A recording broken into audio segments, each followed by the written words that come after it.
কন্যাকুমারীতে এসে কুমারী দেবীর মন্দির দর্শন করলাম, সাথে দর্শন করলাম বিবেকানন্দ রক এবং দর্শন করলাম সমুদ্রের তীরবর্তী অঞ্চল এবং তার সাথে রয়েছে স্ট্রিট ফুড। বন্ধুরা, যারা আসবেন সন্ধ্যাবেলাতে এত সুন্দর করে সমুদ্রের পাড় ধরে স্ট্রিট ফুড বসে, যেখানে রয়েছে আনারস, কাঁচা আম, আলু চিপস, সুইট কর্ন, ফুচকা, আরও অনেক কিছু অসাধারণ।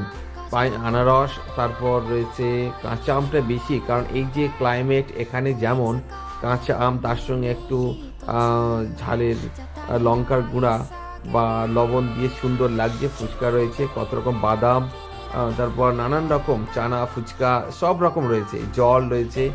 আর পাশে রয়েছে, দেখা পাচ্ছেন, ডাব বিক্রি হচ্ছে। সমুদ্রের তীরবর্তী অঞ্চল, সব জায়গায় এখানে ডাব প্রচুর অ্যাভেলেবেল এবং পাওয়াও যায়। সুন্দর এই সন্ধ্যাটা